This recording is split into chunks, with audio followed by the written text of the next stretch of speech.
Good morning बच्चों। आज अब हम लोग 31st का सॉल्यूशन तैयार करते हैं। आईआईटी मेन जो जेई मेन में पूछा गया है अभी रिसेंट 31st का, ठीक है। तो 31st में देखिए सबसे पहले कितना आसान क्वेश्चन पूछा गया। इस टाइप का पहले भी पूछा था same question.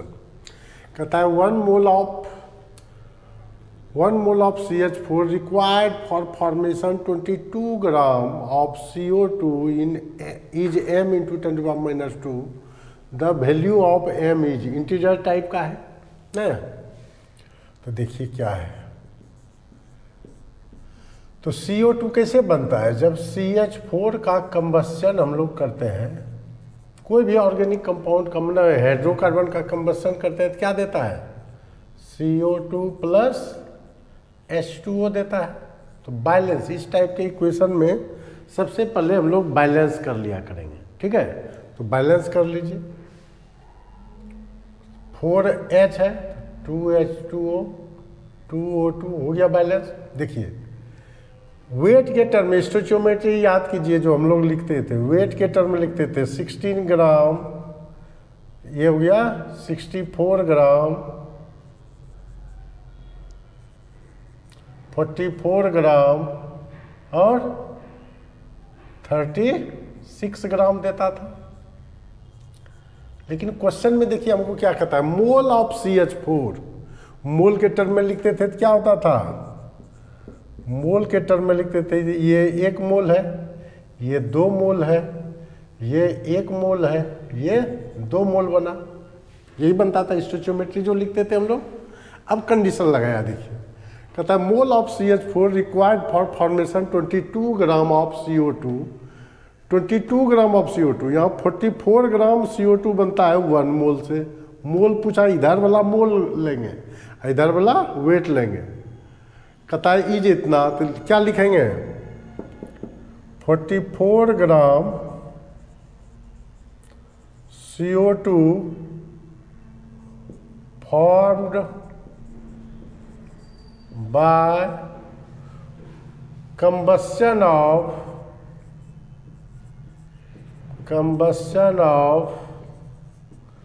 1 mole of CH4। Therefore question में दिया हुआ है 22 ग्राम। 22 ग्राम के लिए कितना लगेगा? 22/44, तो ये हो गया हाफ, 0.5 मोल, ठीक है। अब देखिए चॉइस का केस रहता तो हो सकता था 0.5 भी दे दे, लेकिन यहाँ इंटीजर टाइप में कहता है इज इतना, ये जो मोल है ये इतना के इक्वल है। फ्रॉम क्वेश्चन क्या है? From question 0.5 equal to m into 10 to power -2। कहता है ये जो निकला ये इसके इक्वल है, ठीक है। कितना आसान है। m बराबर क्या हो जाएगा? m बराबर हो जाएगा 0.5/10 to power -2, 0.5 into 10 to power 2 यानी 50। m का वैल्यू क्या हो गया? 50। m इज 50 आंसर हो गया, ठीक है। कितना आसान क्वेश्चन था नहीं। नेक्स्ट क्वेश्चन देखते हैं अब हम लोग। देखिए हाइड्रोजन स्पेक्ट्रम का चर्चा आ गया नहीं। हाइड्रोजन स्पेक्ट्रम में हम लोग पढ़े हुए हैं, Lyman series, Barmer series, Paschen series पढ़े हुए हैं। तो यहाँ कहता है wavelength of first transition of Lyman series. Lyman जैसे बोल दिए तो N1 हो गया 1, N2 बराबर हो गया 2 for first transition.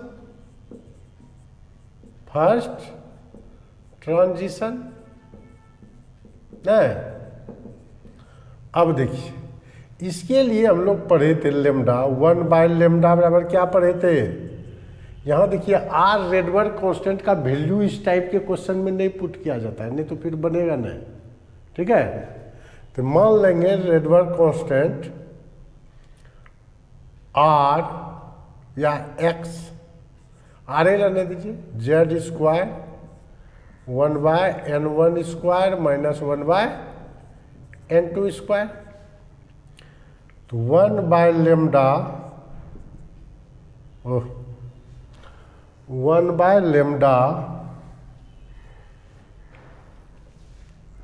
1/λ equal to क्या हो जाएगा? देखिए हाइड्रोजन स्पेक्ट्रम पढ़ा ही जाता है हाइड्रोजन एटम के लिए, नहीं भी लिखा है तो Z1 मान लीजिए। तो ये R 1/1 स्क्वायर माइनस 1/2 स्क्वायर क्या निकल गया? 1/λ इक्वल टू R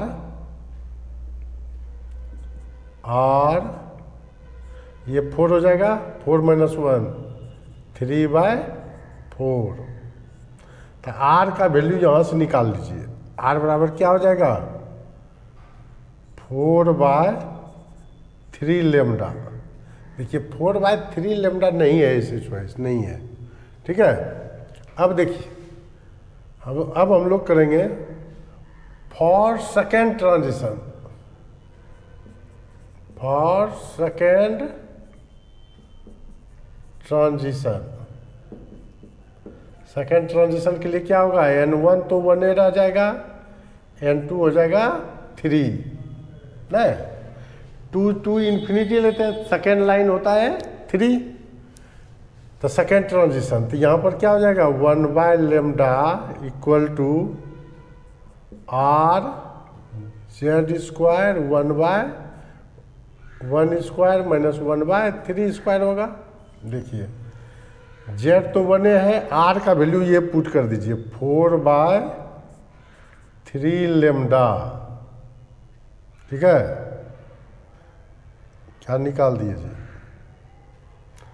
1/λ के टर्म में आंसर आ रहा है, ऐसा रहने दीजिए।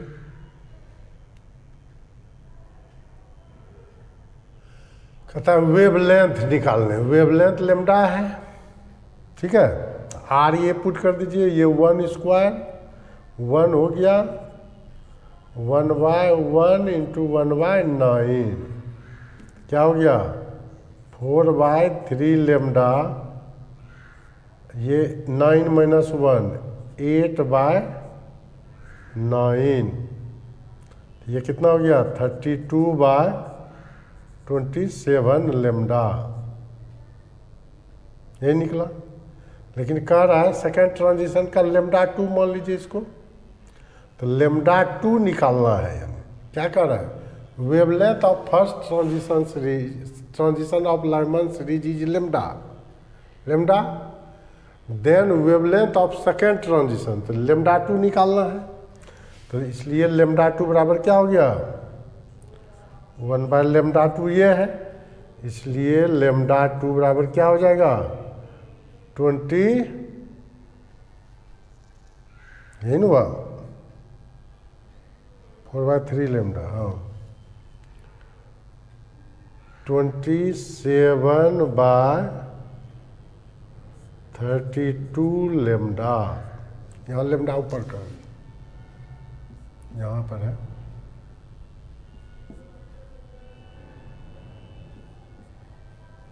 फोर नीचे नहीं है, ठीक है, ऊपर है ये। तो 27/32λ, यानी सेकेंड ट्रांजिशन आंसर क्या हो जाता? 2 हो जाता, आंसर ए हो जाएगा। समझ गए कैसे निकाले? आसान क्वेश्चन ये भी था। देखिए एक और बहुत आसान क्वेश्चन केमिकल इक्विलिब्रियम का, इससे आसान क्वेश्चन हो ही नहीं सकता। डायरेक्ट पुट, एक दिन और आया था केसी निकालने, आज भी केसी है, डायरेक्ट इक्वेशन दिया है। तो केसी बराबर हम लोग क्या जानते हैं? केसी इक्विलिब्रियम में क्या जानते हैं? प्रोडक्ट का कंसंट्रेशन बाय रिएक्टेंट का कंसंट्रेशन। प्रोडक्ट का कंसंट्रेशन क्या है? डायरेक्ट फार्मूला, डायरेक्ट लिख देना, इसमें कुछ है ही नहीं। HCl2+ बाय Fe3+ का कंसंट्रेशन, और इधर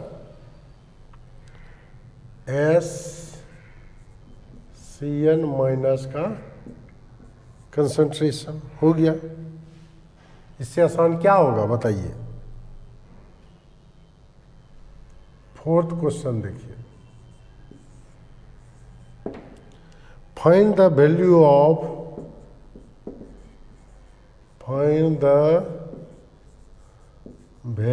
ऑफ डेल्टा जी नॉट, ठीक है, फॉर द फॉलोइंग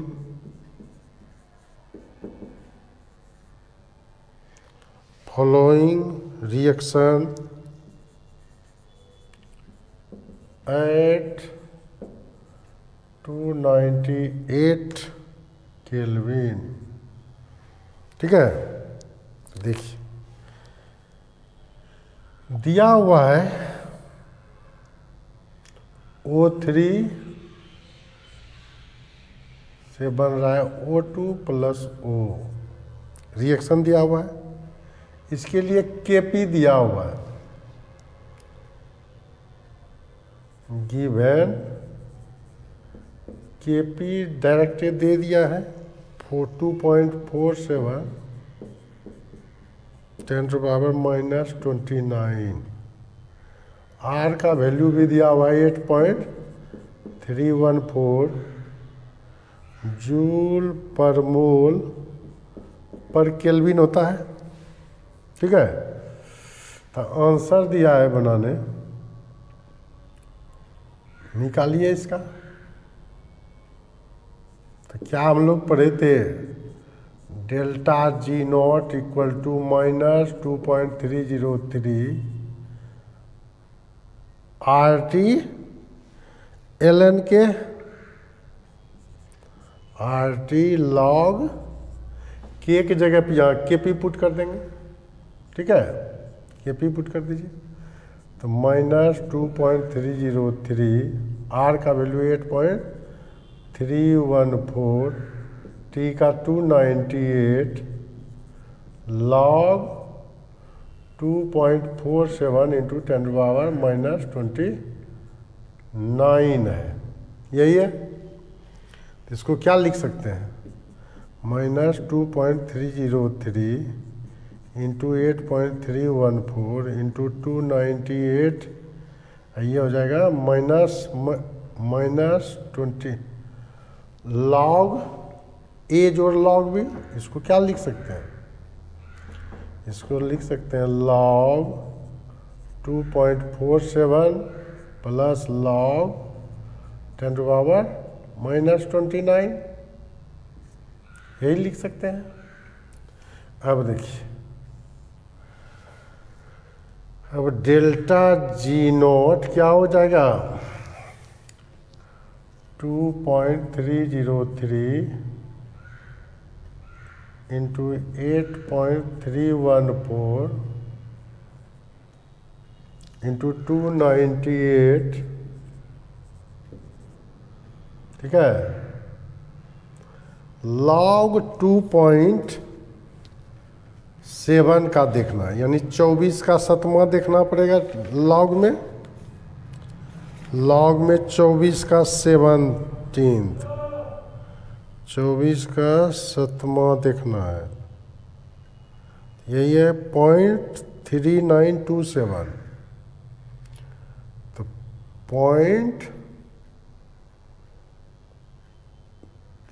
एक अंक रहता है तो एक घट जाता है, 0.3927, ये हो जाएगा -29 log 10। ठीक है, ये माइनस है। अब देखिए ये कितना हो जाएगा, -2.303 8.314 298, ये घटेगा 29 में, नहीं ये तो 0 पॉइंट है, ये 0 पॉइंट है। देखिए ये जो है ये 0 पॉइंट है, तो 29 में घटेगा तो कितना हो जाएगा, माइनस वैल्यू के साथ आएगा माइनस, ये हो जाएगा देखिए 7, 10 में 7, 3 9 में, फिर 9 हो जाएगा 29 माइनस 000.3927, यही है। 3 9 में 2 7, 9 में 9 0, 9 में 3 6, यानी हो गया 28.6073 आ गया। सबको मल्टीप्लाई करेंगे तो पॉजिटिव वैल्यू आएगा। पॉजिटिव वैल्यू में देखिए कितना आता है, मल्टीप्लाई करना होगा जल्दीबाजी में। 1 मिनट, किधर गया कैलकुलेटर? तो देखिए आता है 2.303 इंटू 8.314 इंटू 298 इंटू 28.6 कर देते हैं। उधर तो ज़रूरी नहीं है, ज़्यादा से ज़्यादा 6 1 कर सकते हैं, या 6 कीजिए, छोड़िए ना, उतना नहीं देखा जाता है। 0.6 ये आ गया 1, प्लस में आ जाएगा, मल्टीप्लाई करेंगे तो 163,187.26, ये जूल निकला। किलो जूल में कितना हो जाएगा? 1000 से डिवाइड 163.19 ले सकते हैं, इतना किलो जूल। ठीक है, तो चॉइस में देखिए दिया हुआ था, हम नहीं लिख पाए। ए में था 200 किलो जूल, बी में था 163 किलो जूल, सी में था 143 किलो जूल, डी में था 243 किलो जूल। तो कौन हो गया? 163, बी आंसर हो गया, नहीं हो गया? बी हो गया आंसर। आसान क्वेश्चन ये भी था, खाली कैलकुलेशन थोड़ा था इसमें, और कोई बात नहीं है इसमें, सिर्फ कैलकुलेशन था। ठीक है, तो इसका लीजिए screenshot.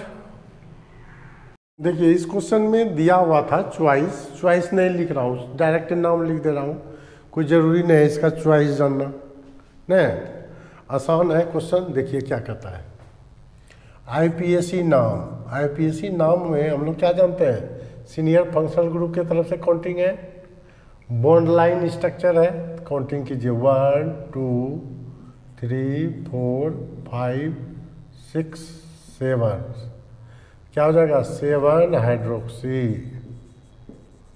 7 hydroxy hept, root word hept, primary suffix ane, secondary suffix 2 one, यही हो गया नाम। आसान क्वेश्चन था। अब जो है क्वेश्चन इस बार ज़्यादातर 12 पोर्शन, 11th का है भी तो 12th का कंसेप्ट उसमें डाल दिया। अब 12th पोर्शन का क्वेश्चन शुरू हो जाएगा।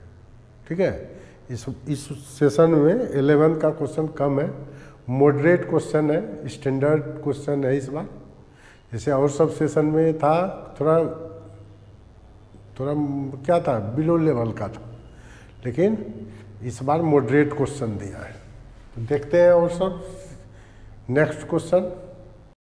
देखिए ये सब एलिमेंट जो है, क्या है? 14th ग्रुप एलिमेंट है। तो 14 ग्रुप एलिमेंट में क्या है? Carbon, silicon, germanium, SN, PB है। ठीक है, ये दोनों जो है एम्फोटरिक ऑक्साइड बनाता है, ये तीनों जो है एसिडिक ऑक्साइड बनाता है। इसका CO2 SiO2 GeO2 जो होता है ये एसिडिक इन नेचर होता है, acidic in nature. SnO2 and PbO2 जो होता है ये एम्फोटेरिक इन नेचर होता है, ट्रिक इन नेचर होता है, ठीक है। लेकिन कुछ एग्जाम्पल जो है और GeO जैसे दे दिया है, तो GeO आपको जैसे CO रहेगा, तो CO हम लोग क्या जानते हैं, न्यूट्रल ऑक्साइड है, न्यूट्रल ऑक्साइड है, ठीक है। CO आपका न्यूट्रल है। GeO भी जो है ये एसिडिक नेचर का होता है, एसिडिक नेचर का होता है, ठीक है। लेकिन फिर जो है आपको SnO और PbO ये जो होता है एम्फोटेरिक नेचर का होता है। अगला बार हो सकता है SnO डाल दे, एम्फोटेरिक नेचर का होता है। तो हमको मारना है कि विच of the following is amphoteric. Amphoteric मेरा ये हो गया बी नंबर, आंसर मार देंगे बी, चूँकि ये दोनों क्या है एम्फोटेरिक। GeO2 तो है ही नहीं, SiO2 और GeO2 क्या है, एसिडिक नेचर का है। GeO मेरा क्या है, एसिडिक है। GeO2 क्या है ये, लेकिन अलग टाइप का एम्फोटेरिक एसिडिक नेचर होता है, ठीक है, अलग टाइप का है, तो इसलिए उसको डायरेक्ट एसिडिक ने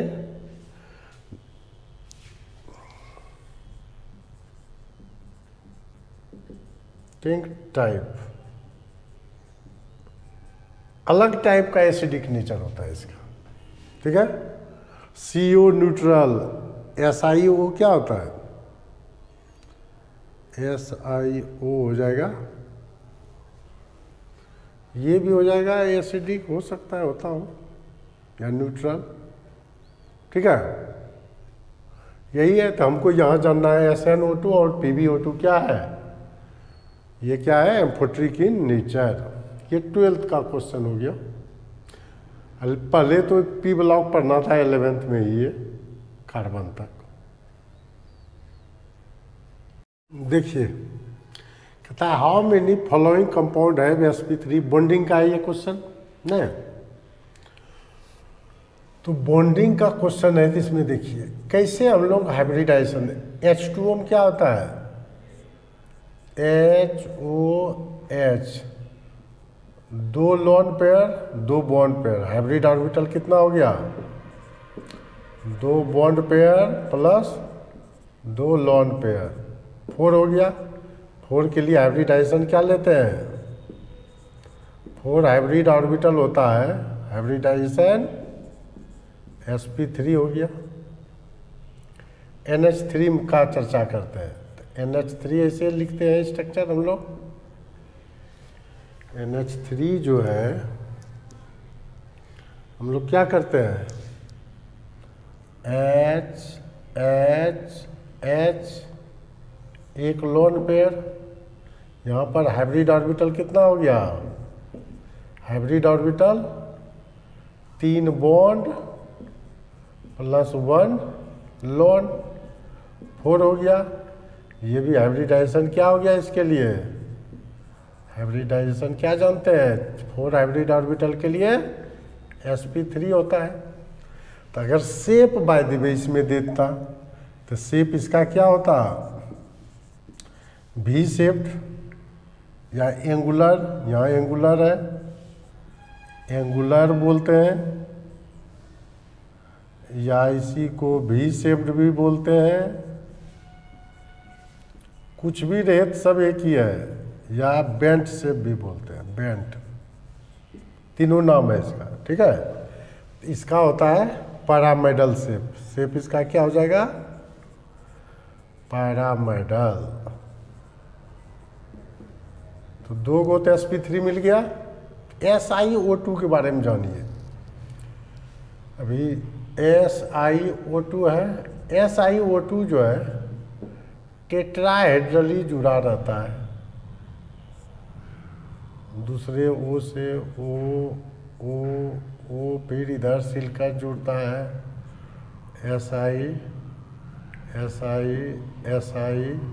ये टेट्राहेड्रल स्ट्रक्चर होता है,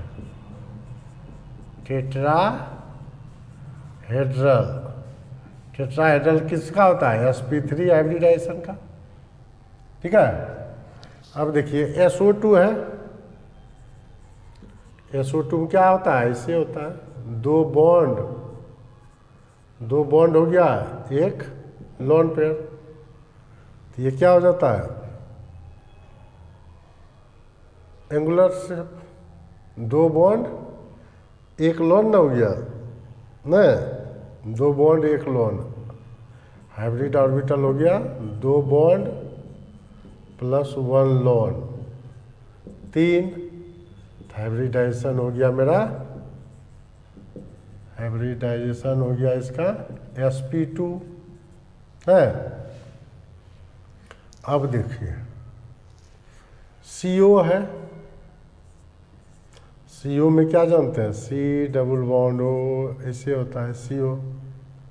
तो ये तो आपका sp हाइब्रिडाइजेशन होता है, दोनों sp रहता है, ऑक्सीजन भी sp, कार्बन भी sp। BF3 क्या होता है? BF3 तीनों बॉन्ड पेयर है इसमें, F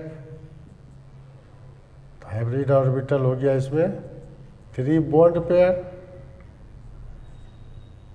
ना, लोन पेयर 0 है, बराबर 3, हाइब्रिडाइजेशन क्या हो जाएगा? हाइब्रिडाइजेशन हो जाएगा इसका sp2, तो ये है sp, ये है sp2, ये भी sp2, 3 गो हो गया आंसर, ये तीनों। तो आंसर क्या मार देंगे यहाँ? 3, इंटीजर टाइप का है ये क्वेश्चन। ठीक है, बॉन्डिंग का आसान सा क्वेश्चन नहीं। देखिए कहता है which of lead second iodide is, which colour of lead iodide, lead iodide का होता है कलर PbI2 का कलर जो होता है ये येलो कलर का होता है। ठीक है, तो आंसर हो जाएगा इसमें A। ये 9th नंबर देखिए क्या कहता है, कहता है which compound white in colour. देखिए ये जो होता है आंसर A होगा, क्यों होता है? तो एक्वस मीडियम में ये जिंक प्लस प्लस के फॉर्म में रहेगा, और जिंक प्लस प्लस क्या होता है? 3D10, ट्रांजिशन पॉसिबल नहीं है, क्या होगा? सब फुलफिल्ड है ना, इसमें 3D10 है, जब DD not, DD transition possible, not DD transition possible है, इसलिए ये क्या होगा? वाइट कलर का होगा, आंसर हो जाएगा ये। कॉपर सल्फेट क्या होगा? कॉपर आयन के फॉर्म में रहेगा, 3D9 होता है, यहाँ पर एक अनपेयर्ड इलेक्ट्रॉन है, पैरामैग्नेटिक हो गया ये नहीं, पैरामैग्नेटिक ये क्या हो जाएगा? कलर्ड, ये ब्लू कलर का होता है, ये ब्लू कलर का हो जाएगा। फेरस सल्फेट, देखिए फेरस सल्फेट ना Fe++ आयन के रूप में है, 3D6 है, इसमें क्या अनपेयर्ड है? 4 अनपेयर्ड है। देखिए ये भी पैरामैग्नेटिक हो गया, पैरामैग्नेटिक जानबे करते हैं कलर्ड होता है, तो ये भी ग्रीन कलर का होता है। ठीक है। FeCl3 यानी Fe3+ हो गया, Fe3+ यानी 5 अनपेयर्ड होगा। जितना ज़्यादा अनपेयर्ड होगा ये अब हो जाएगा येलोइश कलर का, येलो कलर का, समझिए येलो कलर का करीब करीब होता है। तो ये आपका येलो कलर का सब क्या हो जाएगा, पैरामैग्नेटिक।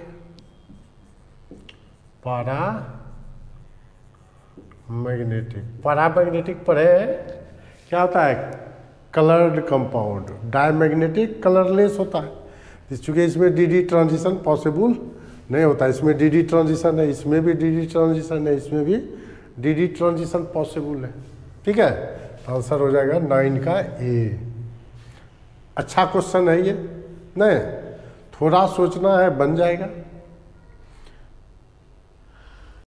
देखो कहता है फेरोमैग्नेटिक और फेरीमैग्नेटिक तो हम लोग सॉलिड स्टेट में पढ़ते थे, कोऑर्डिनेशन कंपाउंड में नहीं था, तो ये दोनों तो ऐसे ही छट गया। अब देखिए कहता है निकेल 4 कोऑर्डिनेशन नंबर, मान लीजिए NiCN होल 4 दे दिए माइनस। ठीक है, ये Ni2+ में है। Ni2+ का क्या होता है कॉन्फ़िगरेशन, 3D8 हो गया। कहता है स्ट्रॉन्ग लिगेंड के केस में क्या होता था, 3D8 है, तो यहाँ पर सब पेयर्ड होता था।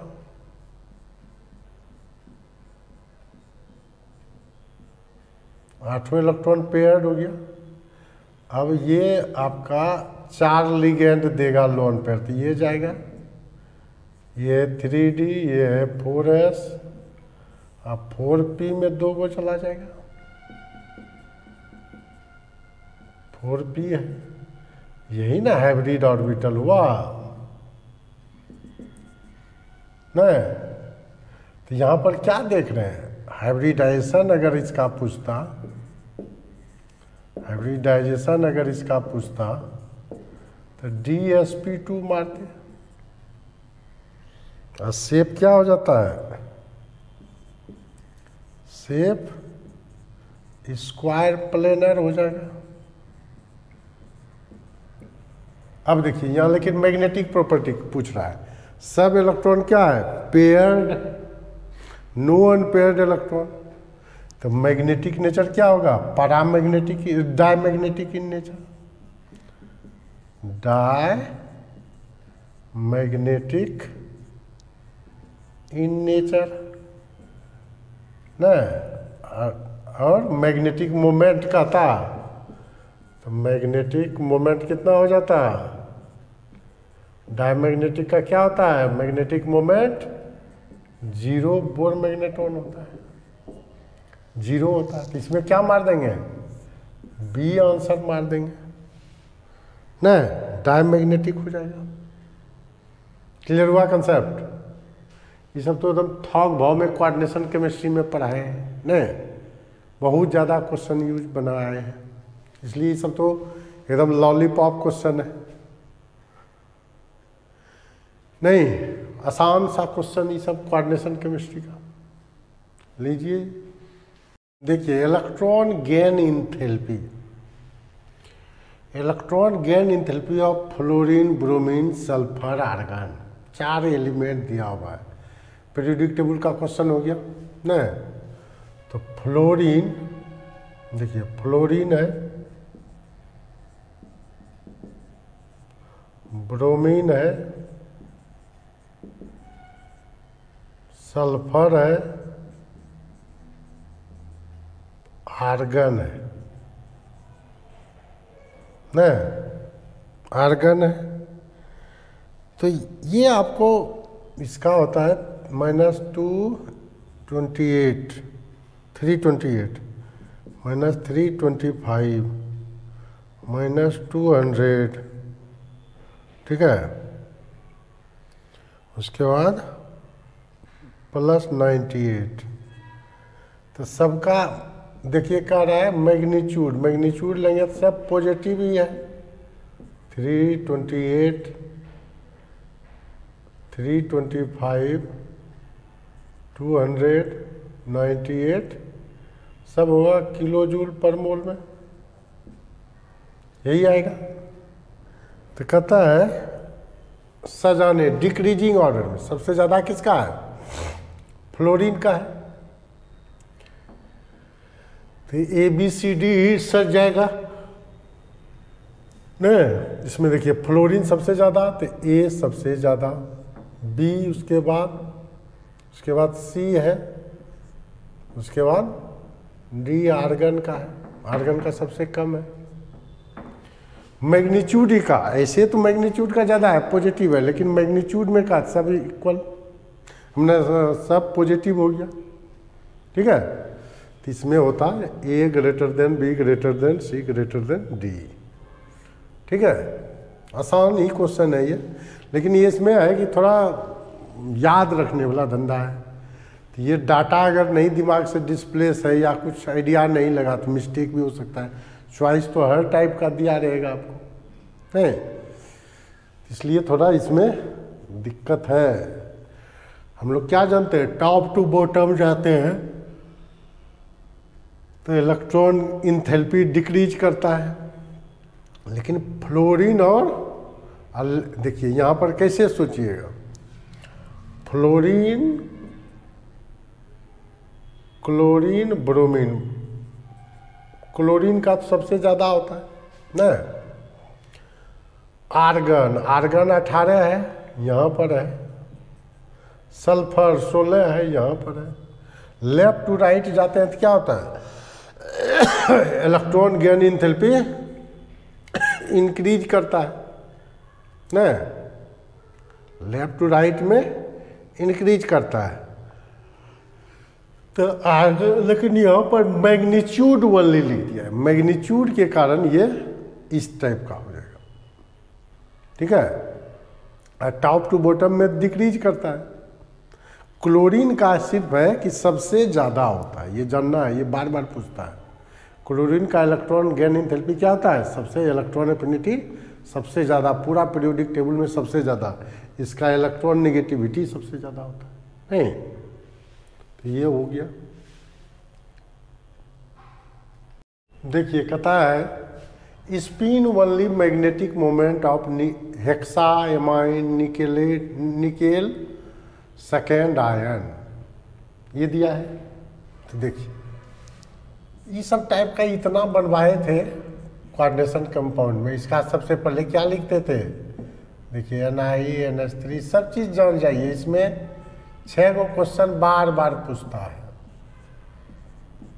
इसका IPSC नाम पूछ सकता है, तो क्या बोलेंगे, hexa amine nickel second ion, एन पढ़ेंगे। निकेल सेकेंड है तो Na++ हो गया, यानी 3D8 का केस है। 3D8 ये क्या है, स्ट्रॉन्ग लिगेंड का केस है, पेयर्ड हो जाएगा। जब 6 को रहता है तो यहाँ पेयरिंग नहीं, यहाँ जो है ये हो जाएगा 1 2 3 4 5 6 7 8, इसको पेयर नहीं कर पाता है, ठीक है। ऐसा मेरे पास कोई नहीं ना है DsP3 फिर D, ऐसा तो पॉसिबल नहीं, ये पेयर्ड नहीं होगा। 6 कोऑर्डिनेशन नंबर 4 रहेगा तो स्ट्रॉन्ग फील्ड भी रहेगा, तो ये पेयर्ड नहीं हो पाता है, ठीक है। जब ये नहीं पेयर्ड होगा तो 6 गो लिगेंड का आगे जाएगा लोन पेयर, 4s में, 4p में नहीं, और 2 गो गया 4d में, 4d में, 4p है। तो हाइब्रिडाइजेशन क्या हो गया, ये हो गया। तो अगर इसका हाइब्रिडाइजेशन पूछ ले तो हाइब्रिडाइजेशन क्या बोलेंगे? हाइब्रिडाइजेशन बोलेंगे sp3d2। sp3d2 का शेप क्या होता है? ऑक्टाहेड्रल होता था, ऑक्टाहेड्रल नहीं। अब मैग्नेटिक ये क्या है? देखिए अनपेयर्ड इलेक्ट्रॉन है 2 ठो, paramagnetic in nature, paramagnetic in nature, magnetic behaviour भी पूछ सकता है, पैरामैग्नेटिक इन नेचर। अब magnetic moment, spin magnetic moment पूछा है हमको निकालने, तो मैग्नेटिक मोमेंट क्या हो जाएगा? ठीक, मोमेंट इसका जो हो जाएगा √n/n+2। एकदम बार बार बोले हैं कि ये सब फेमस क्वेश्चन है इसका, सब चीज़। इफेक्टिव एटॉमिक नंबर भी निकालना है, क्या वो क्वेश्चन आ जाता है? Name, hybridisation, shape, paramagnetic, diamagnetic, उसके बाद इफेक्टिव एटॉमिक नंबर। तो इसमें 2 अनपेयर्ड है, तो √2 × 2 + 2, ये हो गया √8। √8 हो जाता है 2.73 बोर मैग्नेटॉन। यही पूछा है आपको, इतना ही, लेकिन सब चीज़ जानना चाहिए ना, यही ना होता है। अब जब सब चीज़ जान रहे हैं तब आपको कोई दिक्कत नहीं होगा, ठीक है। इफेक्टिव एटॉमिक नंबर भी इसमें पूछ देता है कभी कभी। तो इफेक्टिव एटॉमिक नंबर क्या होता था? EAN, effective atomic number. ये क्या होता था? Atomic number Z - Z+2 × coordination number minus oxidation number, यही ना होता था। तो Z होता था 28 + 2 × 6 - 2, 28 कितना हो गया?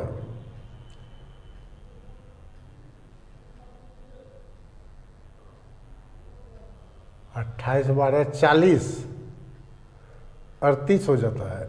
38 नहीं होता है, 36 नहीं, 18 × 36,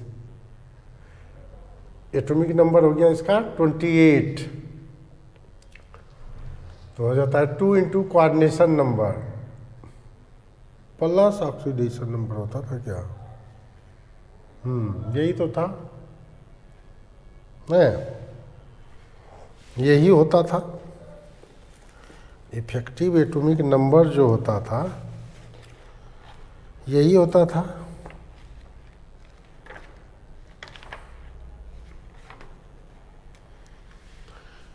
इसका जो एटॉमिक नंबर है किसे लेते थे? इफेक्टिव एटॉमिक नंबर जो निकालते थे, यही था फॉर्मूला।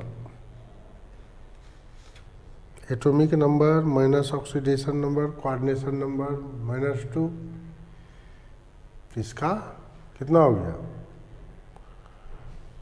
इसका हो गया आपको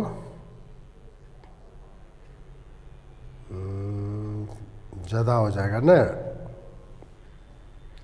तो होता था किसी किसी का ज़्यादा होता था, किसी का कम होता था। इफेक्टिव एटॉमिक नंबर जो है ना, जरूरी नहीं है सबका उतना ही हो। इसका क्या होता है?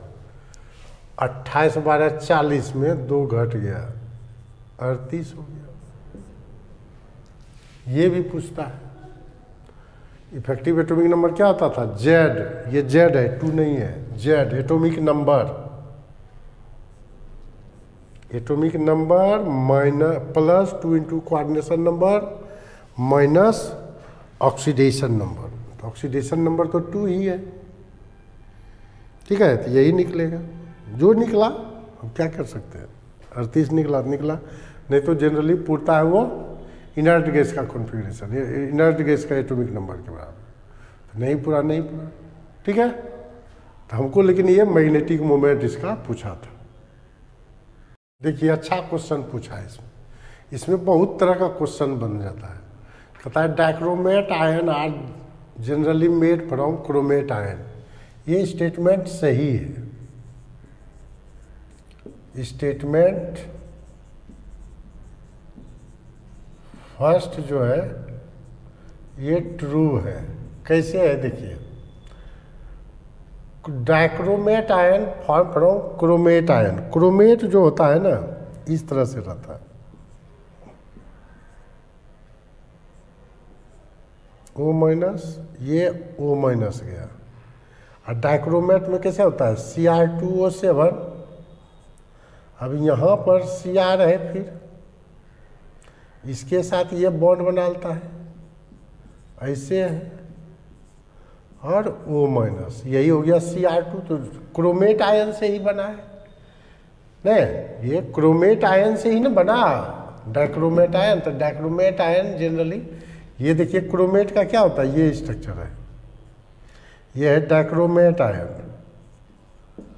डाइक्रोमेट आयन बना कैसे भाई, तो देखिए कैसे बना, ये ऐसे है, ये O माइनस, ये O माइनस है, ये टेट्राहेड्रल शेप होता है,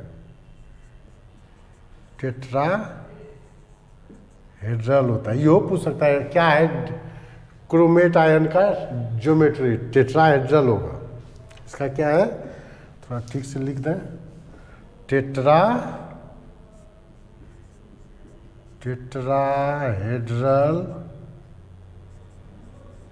है शेप इसका क्या है, टेट्राहेड्रल है।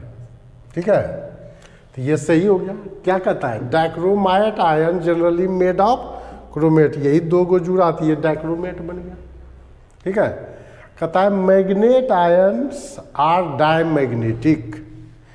डायमैग्नेटिक के लिए क्या चाहिए, अब देखिए manganate, potassium permanganate, potassium manganate, manganate हो गया पर मैग्नेट के MnO4, manganate MnO4 minus minus, MnO4 minus minus है, इसका कलर ग्रीन होता है,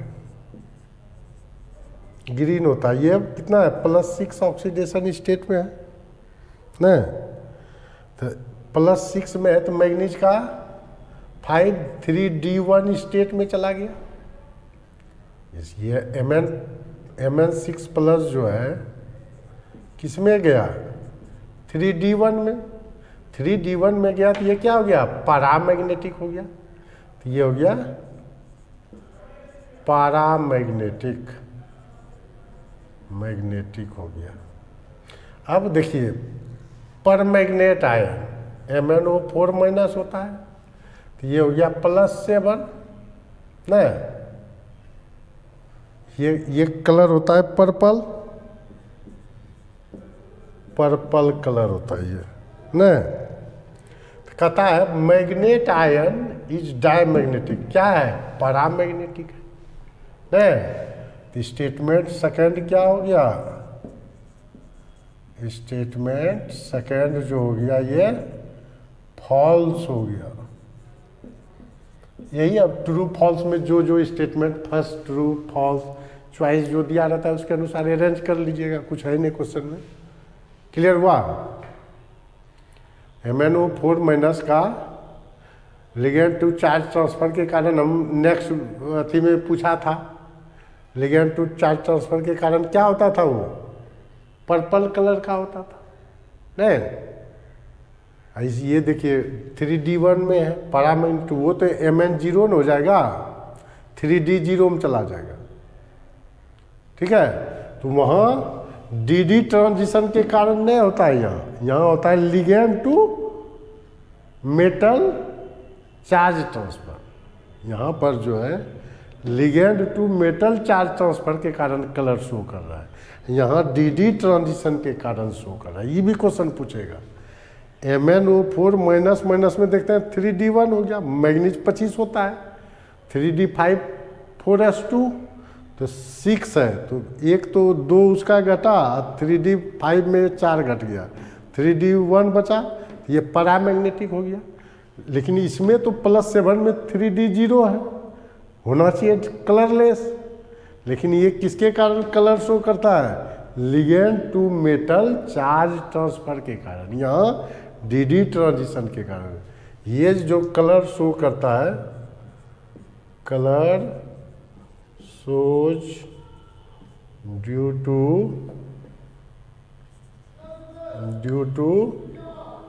ligand to metal charge transfer,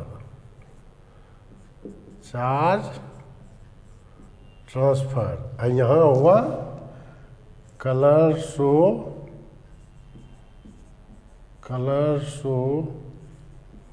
due to D transition. दोनों में फर्क है, समझिएगा। ये सब भी थोड़ा डिफरेंस है, इसलिए ये सब आईआईटी का क्वेश्चन बन जाता है।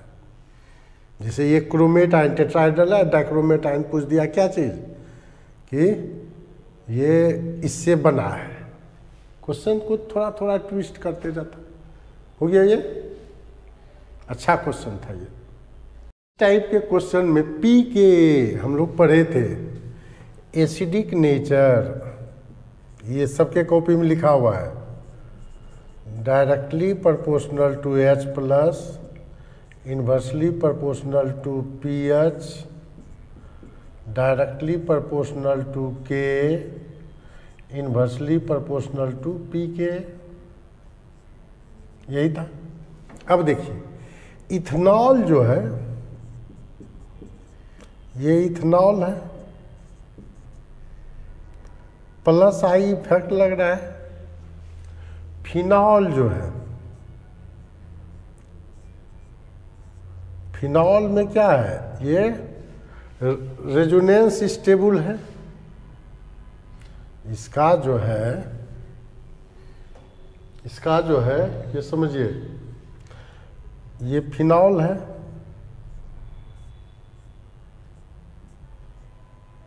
वो माइनस अगर टूटता है, ठीक है, वो माइनस H प्लस में टूट जाता है, मान लीजिए। तो ये रेजोनेंस स्टेबलाइज्ड है। ये जब टूटेगा तो ये तो रेजोनेंस स्टेबलाइज्ड नहीं है, प्लस आई इफेक्ट के कारण स्टेबलाइज्ड, ठीक है। तो यहाँ पर माइनस आई या अब आर इफेक्ट लग रहा है, आर इफेक्ट लग रहा है। तो phenol is more acidic then ethanol. तो क्या हो गया, phenol is more acidic then ethanol हो गया, ठीक है। यहाँ तक क्लियर हो गया। फिनॉल ज़्यादा एसिडिक है इथेनॉल से, तो ethanol is more acidic then phenol, ये तो फॉल्स हो गया। स्टेटमेंट सेकेंड हो गया फॉल्स। अब देखिए फर्स्ट का, जब ये इसका देखिए P K value of phenol 10 है, इथेनॉल 15 है, यानी पी के वैल्यू तो किसका ज़्यादा होना चाहिए, इथेनॉल का ज़्यादा होना चाहिए। P K value inversely proportional to acidic nature, तो ज़्यादा है तो इथेनॉल का तो कम एसिडिक है, ट्रू बात है। तो ये डाटा याद रहे नहीं रहे, यहाँ से आपको निकाल लेना है इस कंसेप्ट से। डाटा हो सकता है वहाँ, अभी एग्जैक्ट डाटा तो लोग को याद रह नहीं सकता है, तो इसी से कंपेयर करके, यानी ये जो है P K value of phenol, phenol का होना चाहिए क्या चीज़, फिनॉल का होना चाहिए 10, पी के कम है तब नहीं एसिडिक ज़्यादा हुआ, इन्वर्सली प्रोपोर्शनल है। ये ज़्यादा है तो कम है, यानी इथेनॉल कम है ये, तो ये जो है ट्रू हो गया। समझ में आया कैसे निकाले। अगर यहाँ 10 ज़्यादा आप पुट करते तो 1/10 निकला, 0.1 हुआ। अब पॉइंट ये मान लीजिए 15 है, तो 15 पुट किए तो और कम हो गया नहीं, तो इसलिए ये जो है ट्रू है, पी के वैल्यू जो है फिनॉल का कम होगा, इथेनॉल का ज़्यादा होना चाहिए। ये वैल्यू से हम लोग निकाले, या वैल्यू याद तो जनरली रहता नहीं है, याद तो रहेगा ना, इसी सेंस पे आप निकाल सकते हैं इस कंसेप्ट से। ठीक है, तो ये भी अच्छा क्वेश्चन था, इसीलिए बोल रहे हैं इस सेट में जो दिया है थोड़ा मॉडरेट टाइप का क्वेश्चन दिया है, बच्चा के लिए थोड़ा स्टैंडर्ड हुआ। टीचर अपने से नहीं कंपेयर कर सकता, बच्चा के माइंड से ये क्या है, मॉडरेट लेवल का ही है। टीचर के लिए तो सब आसान है, उसको तो दिन रात पढ़ाना है, वही है। ठीक है, देखिए कहता है which of the following does not give colour with कॉन्केस्टोसोफो। NaBr जो है, NaBr Br2 का रेडिश ब्राउन फ्लेम देगा, रेडिश ब्राउन कलर देता है, रेडिश ब्राउन फ्यूम्स देगा। ठीक है, CaF2 जो है, CaF2 ग्रुप बी का है, ग्रुप बी का है, ये कलर नहीं देता है, not show colour with कॉन्केस्टोसोफो।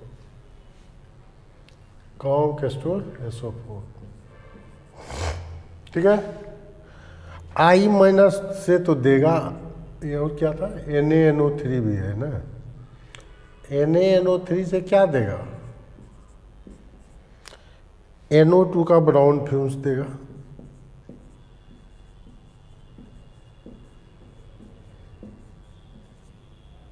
I से I2 का वायलेट होता है, वायलेट वेपर देगा, वायलेट वेपर देता है। तो आंसर कौन हो जाएगा, CaF2, आंसर हो जाएगा बी। ठीक है, आंसर इसमें बी होना चाहिए। ठीक है, आंसर हो गया आपका बी। लीजिए, देखिए एड्जॉर्प्शन मेथड यूज जो होता है क्रोमेटोग्राफी में होता है। आंसर ये सिंपल है, थ्योरेटिकल है, याद रख लेना है, ये क्रोमेटोग्राफी में होता है। ठीक है, एड्जॉर्प्शन मेथड जो यूज करेंगे हम लोग क्रोमेटोग्राफी में यूज करते हैं। एकदम डायरेक्ट NCERT का वो बहु लाइन है, इसलिए इसमें कोई दिमाग नहीं लगाना है, क्रोमेटोग्राफी मार देना है। देखिए ये जो है ज्योमेट्रिकल आइसोमेरिज में शो करता है, तो एक तो सिस ट्रांस होगा, PT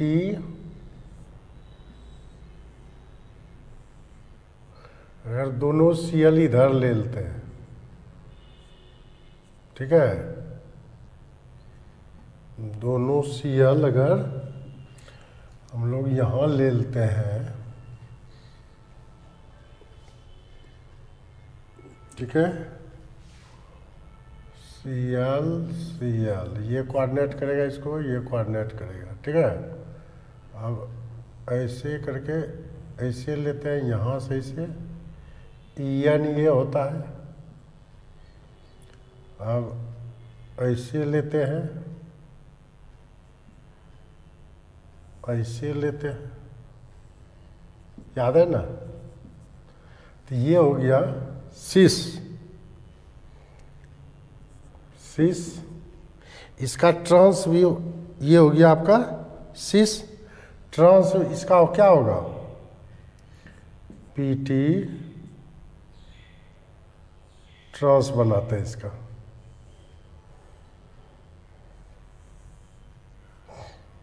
ठीक है, तो कैसे हो जाएगा, Cl Cl, ये कोऑर्डिनेट करेगा, ये कोऑर्डिनेट करेगा, ये En हो गया,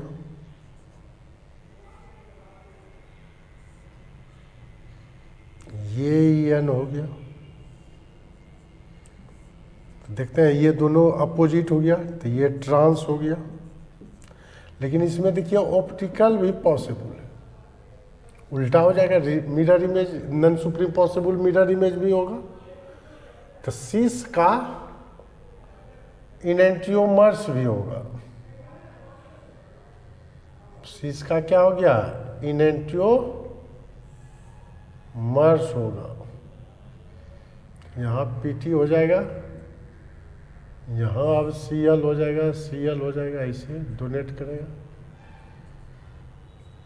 अबरी ऐसे कीजिए,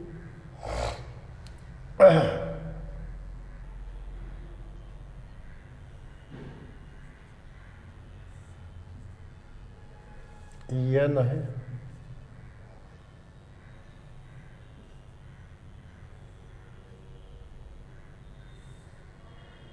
एन है। तो देखिए ये एन, ये एन, ठीक है। तो टोटल जी आई हो गया, दो गो ये सिस ट्रांस, ऑप्टिकल भी हो गया, ये दोनों ऑप्टिकल है। तो टोटल आइसोमर कितना हो गया, टोटल स्टीरियो आइसोमर्स, रियो आइसोमर्स कितना हो गया, ऑप्टिकल भी दो, ये दोनों ऑप्टिकल में काउंट होगा, ज्योमेट्रिकल भी दो। लेकिन एक ही कंपाउंड का ज्योमेट्रिकल और ऑप्टिकल दोनों हो रहा है ना, ये इसी कंपाउंड का ये सिस, ये ट्रांस। तो टोटल आइसोमर हो जाएगा 3, लेकिन ज्योमेट्रिकल 2, ऑप्टिकल भी, ऑप्टिकल आइसोमर कितना हो जाएगा, ये भी हो जाएगा 2।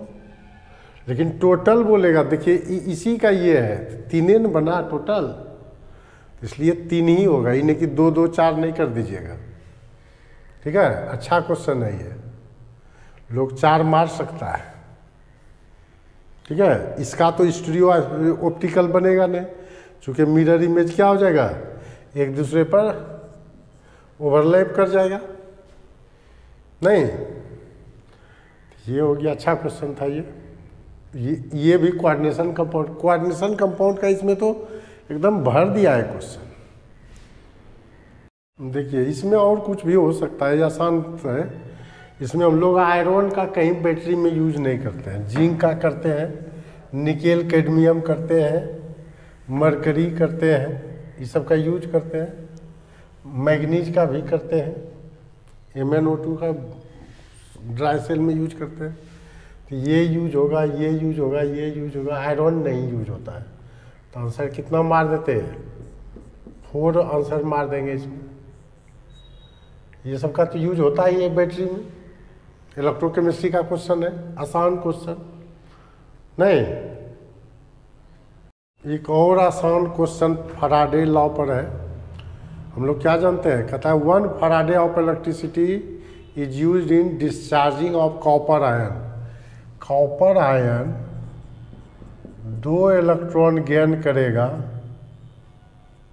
2 इलेक्ट्रॉन गेन करेगा, तो ये कॉपर डिपॉजिट करेगा, कॉपर मेटल। तो 2 फैराडे से ये कितना डिपॉजिट कर रहा है, 63.5, तो 1 फैराडे, 2 फैराडे से 63.5, देयरफॉर 1 फैराडे, तो 1 फैराडे 63.5/2, 31.75 ग्राम हो जाएगा। इतना ही आसान क्वेश्चन ये भी है ना। ये दोनों इलेक्ट्रोकेमिस्ट्री का है, बैटरी का हुआ, ये फैराडे लॉ का हो गया। देखिए क्वेश्चन है केमिकल काइनेटिक्स का, ठीक है। केमिकल काइनेटिक्स इक्विलिब्रियम में भी सेट होगा, ये थोड़ा केमिकल काइनेटिक्स का ही हुआ है। इसे कहता है ए गैस से बनता है 2p गैस, यही बना। इनिशियली क्या होगा, इनिशियली कहता है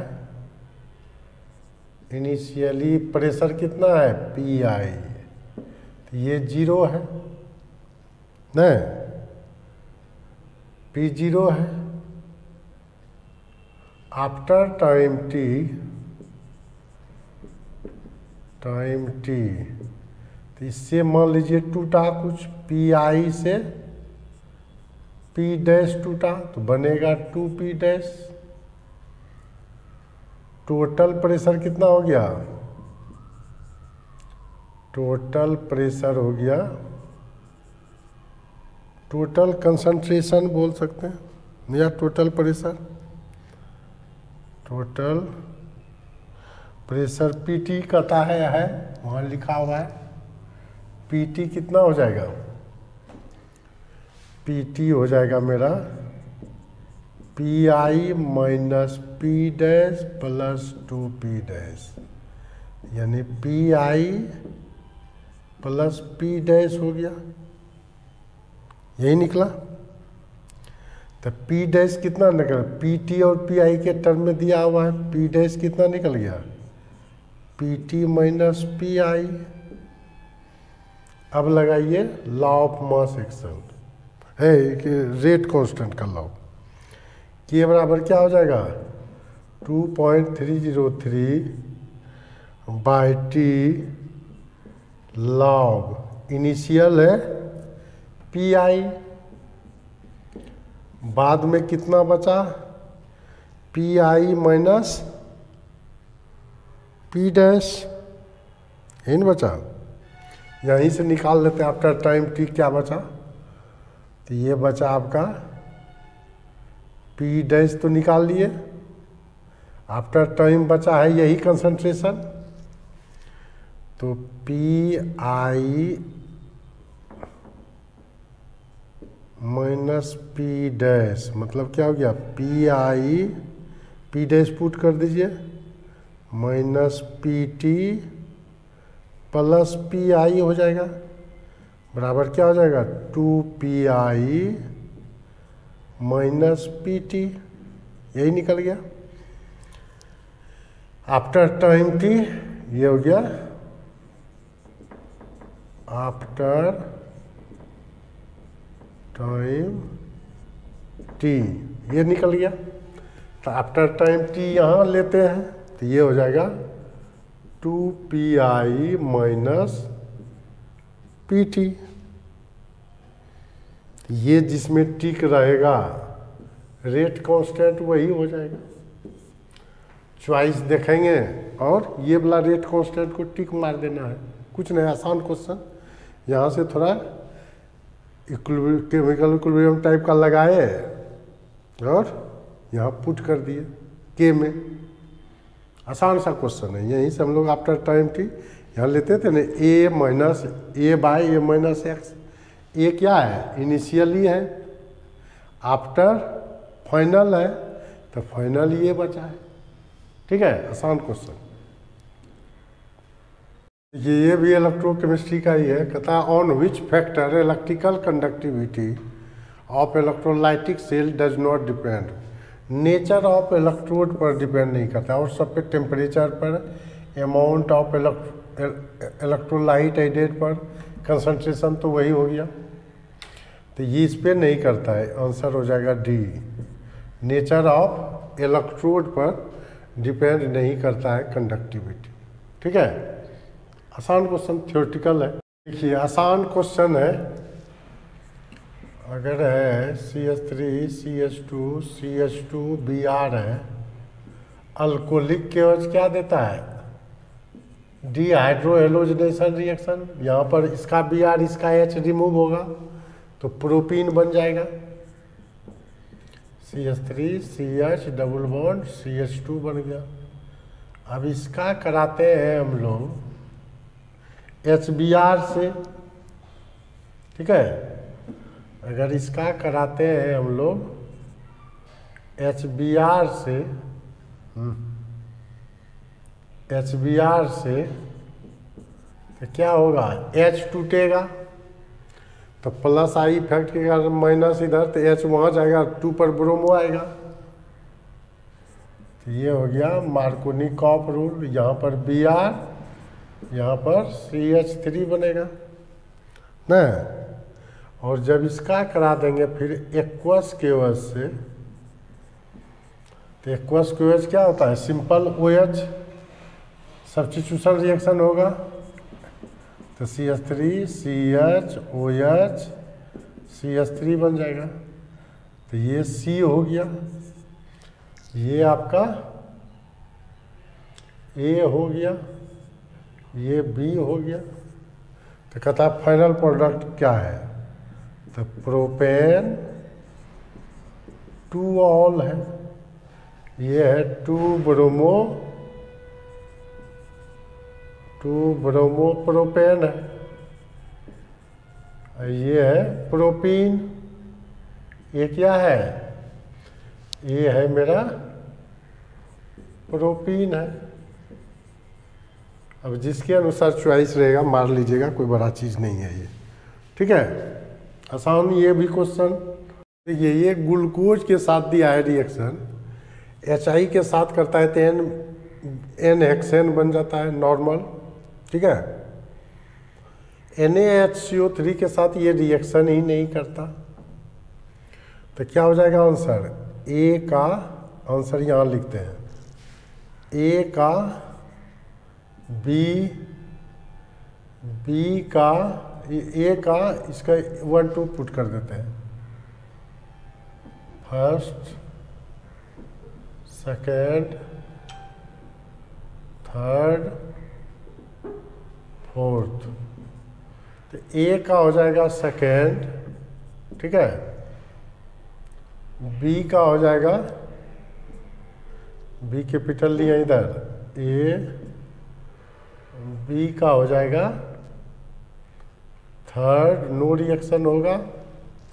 ग्लूकोज प्लस Br2 ये ग्लूकोनिक एसिड देता है, ये C का हो जाएगा फर्स्ट, और D का हो जाएगा आपको HNO3 के साथ सैकरिक एसिड ही देता है फोर्थ, ये यही देगा, ठीक है। तो ये रिएक्शन भी लिख दिए, इसके साथ तो रिएक्शन ही नहीं करता। ये है ग्लूकोनिक एसिड, ये है सैचरिक एसिड, ये है N हेक्सेन, ठीक है। यही बनता है। ये तो ग्लूकोज का एकदम कोई भी रिएक्शन है एकदम हो बहुत डाल दिया है NCERT का, ठीक है। इसका लीजिए स्क्रीनशॉट। कहता है the total number of different alkenes formed when following mixture is subjected to electrolysis. देखिए इलेक्ट्रोलाइसिस के लिए अगर सोडियम एसीटेट देते हैं तो इससे हमको ये फ्री रेडिकल मिला। इसको जब हम लोग इलेक्ट्रोलाइसिस के लिए देंगे तो इससे हमको इथाइल रेडिकल मिला। अब देखिए इथाइल रेडिकल भी रिएक्शन कर लेगा, तो ये भी कर सकता है CH3 रेडिकल और प्लस CH3 रेडिकल, ये दोनों मिलके बना दिया इथेन, ठीक है। Ethyl radical plus ethyl radical,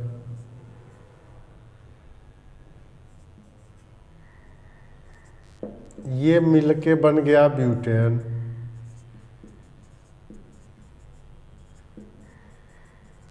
ये ब्यूटेन बना लिया। अब ये दोनों भी मिल सकता है, CH3 radical plus CH2 CH3 radical, इससे बन जाएगा प्रोपेन।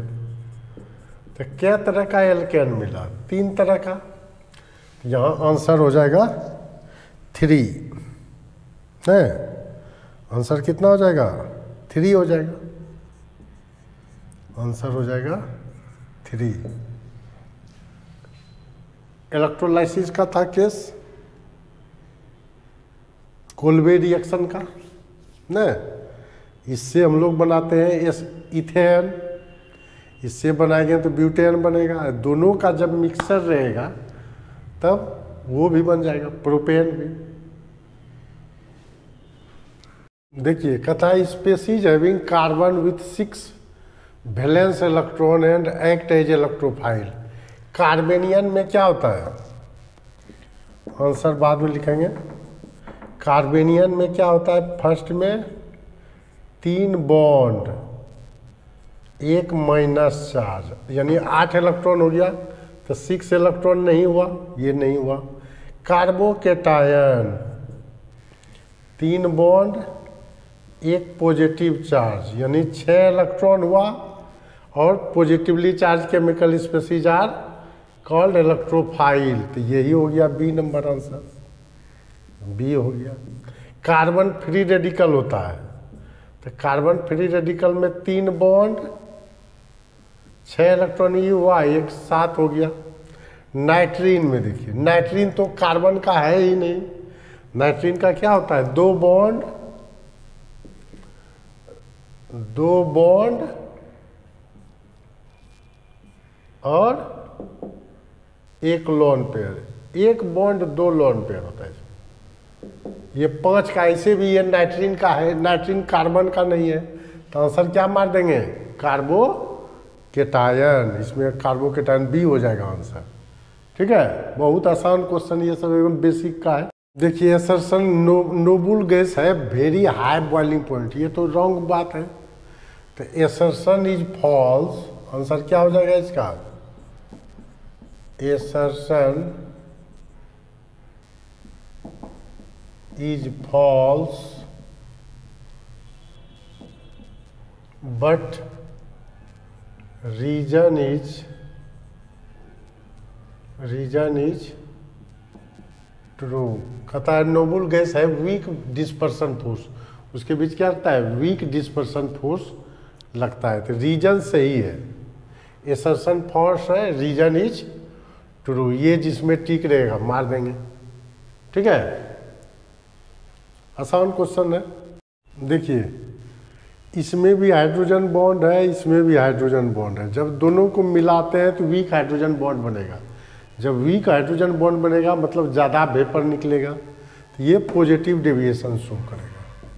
ठीक है, इसमें देखिए फिनॉल एनिलीन, इसमें भी हाइड्रोजन बॉन्ड इसमें भी है, लेकिन दोनों को मिलाते हैं तो ज़्यादा स्ट्रॉन्ग हाइड्रोजन बॉन्ड का फॉर्मेशन। इसमें पहले जो हाइड्रोजन बॉन्ड होता है फिनॉल में कैसा होता है, OH और इसके बीच वो बनता है, इसमें कैसे होगा, NH इसके बीच N के बीच बनता है, लेकिन दोनों को मिलाने के बाद क्या हो जाता है, OH N के बीच बनता है, ये स्ट्रॉन्ग बॉन्ड बनाता है। स्ट्रॉन्ग बॉन्ड बनाएगा तो निगेटिव डिविएशन शो करेगा, सो निगेटिव डिविएशन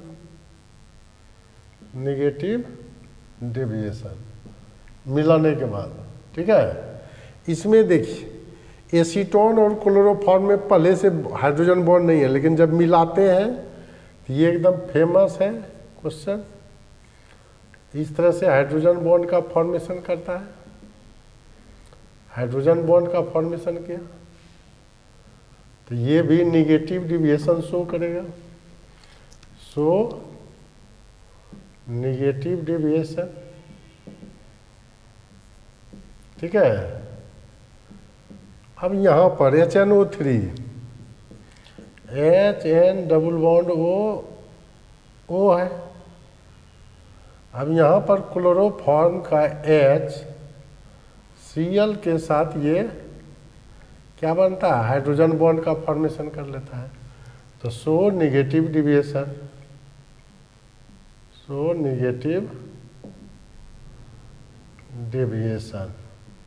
तो कौन नहीं शो किया, तो ये नहीं किया। इसमें दोनों में हाइड्रोजन बॉन्ड है, लेकिन मिलाने के बाद वीक हाइड्रोजन बॉन्ड का फॉर्मेशन कर लेगा, तो आंसर हो जाएगा ए। अब चॉइस क्या दिया है उसके अनुसार से बहुत तरह का हो सकता है इसमें चॉइस, इसलिए ये इसके अनुसार ये होगा, इथाइल अल्कोहल और वाटर में मिलाने के बाद वीक हाइड्रोजन बॉन्ड का फॉर्मेशन कर देता है। हाइड्रोजन बॉन्ड तो रहेगा लेकिन वीक हाइड्रोजन बॉन्ड का फॉर्मेशन करेगा। इस तरह से हम लोग 2024 में जो पूछा जा रहा है, मतलब ये शिफ्ट फर्स्ट का 31 का है, 31 का शिफ्ट फर्स्ट का हम लोग बना लिए। ठीक है, अब शिफ्ट 2 का देख लेते हैं।